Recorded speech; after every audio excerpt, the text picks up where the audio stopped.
doing the sports for, I believe it is, let's see here, Channel 3. What are the call letters there in Omaha, Nebraska for you? AMTV. All right. So we can. I know you've been putting a lot of your reports on social media, including the Creighton Blue Jays. You've been in there, Jim, and such. Tell us here what to look for. I know they got two starters back. I know they have a 7-footer that they've been playing sparingly, but what to look for the Creighton Blue Jays when they play ETSU this Sunday at 1:30 Eastern in Omaha?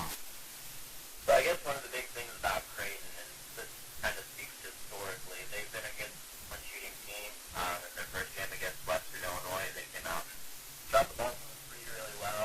It's a pretty young team, so they're just trying to, get the training wheels off and get this season rolling. As you said, they only have a couple starters returning from last year and lots of big-time players. They had two big guards, and Kyrie Thomas and Marcus Foster that left the program, so they're trying to fill that void moving forward. Martin Crumple, he's a really good player for them. He plays down in the post. He's coming off 3 ACL tears, so he's finally back. Last one kept him out for about 9 months, so he's back. But he can be a pretty big dominant force for the Blue Jays down low. He got honorable mention for an all-Big East team prior to the season this year, so he's one of their main guys. Mitch Ballack is a really good player, tough finisher at the rim, can shoot the three ball. So they got some guys, but I guess where they've kind of been inconsistent in their first game of the year and where they'll have growing pains is with a bunch of young guys and trying to put new guys into the fold. They rush their shot. They're still young, but that's one of the things they'll learn. They do have a 7-footer in Sam Solomon. They actually have another one in Jacob Epperson. He's been injured recently, but he's practicing this week.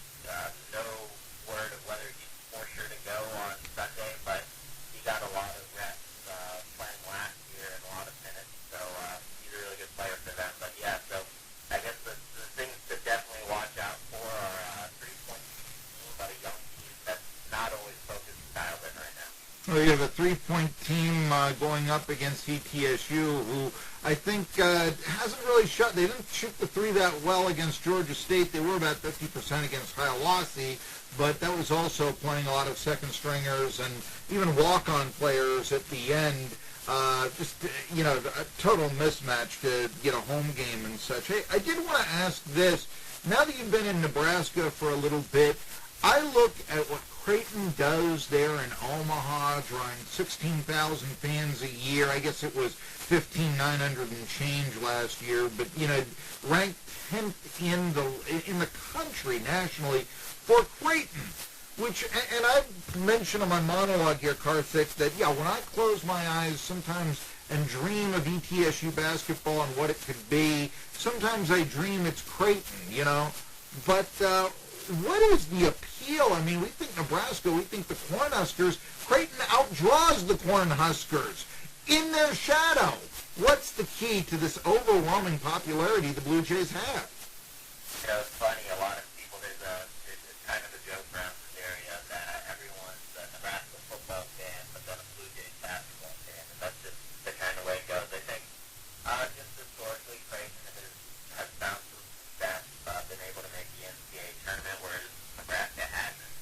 I think a lot of people draw to winners and want to pull for a winning team. This team's had a lot of 20-win seasons in the past several years. They moved to the Big East not too long ago, so that got them a lot more major opponents that they play against.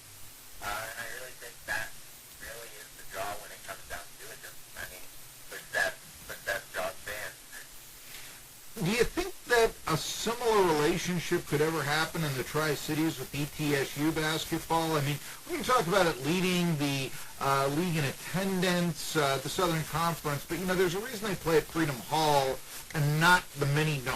And it's basically, hey, it's a lot easier to sell 6,000 seats than it is 12,000. And although there have been a few games where historically ETSU has drawn 12,002 or so, it isn't commonplace. Do you ever think that that sort of relationship or what goes on there in Omaha could go on in the Tri-Cities, which truthfully isn't that much smaller of a market than Omaha? What are your thoughts there, Karthik? You've been in both places. Yeah, I think ETSU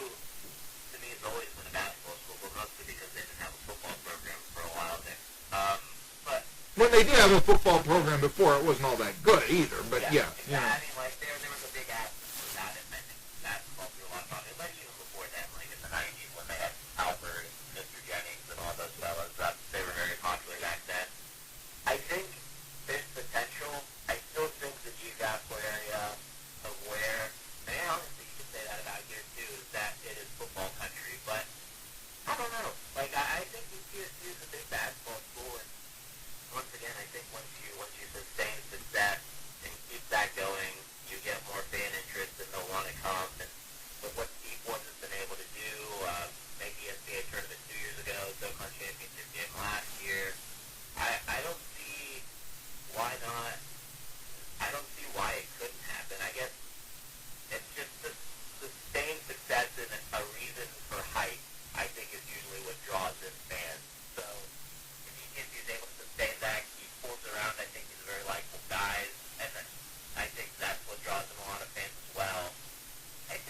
I couldn't see why they couldn't sustain that stuff, but then you have to ask the question, are they ever going to get out of a place like Freedom Bowl where it only does seat 6,000? Would they be interested in going back to the City Dome, or would they host them in a new venue? I think those things become prevalent too. New venue, like I said, I'm disappointed that Kiss's final concert tour is not going to stop in the Tri-Cities. They used to, Karthik, that sort of thing.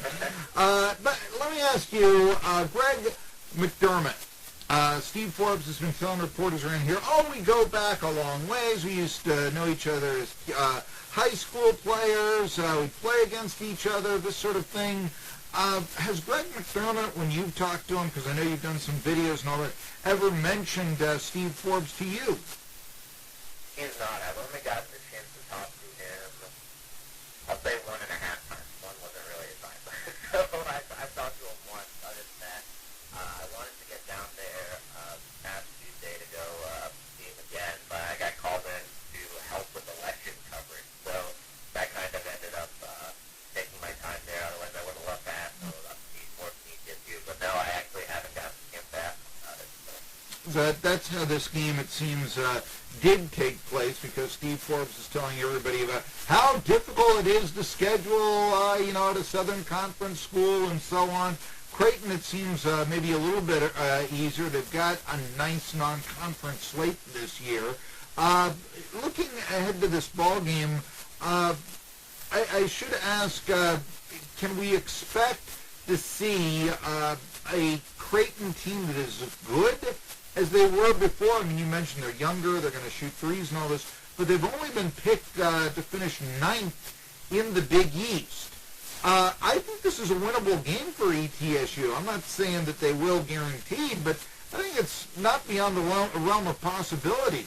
Do you think this is a losable game for Creighton, since you're up there in Nebraska, Karthik?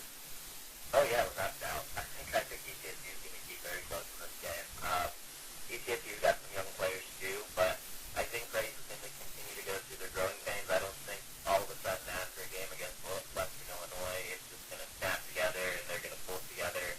And I know being around the ETSU program, Forbes is going to coach them up and get them ready for this game. I honestly think it's going to be close. If I had to pick, I'd pick Creighton, but not that much. All right. I think that's a safe pick right there for the game. I do ask this, would a victory against Creighton, in your opinion, get Steve Forbes the kind of attention there in the Midwest? I've theorized, if Fran McCafferty doesn't turn it around at Iowa, or if Iowa State has it for a year, there's probably only one more year where Steve Forbes, at his age, could be a viable coaching candidate at a major school. But do you think a victory against Creighton could actually get him the attention that might be able to land him a job to be closer to his family in Iowa?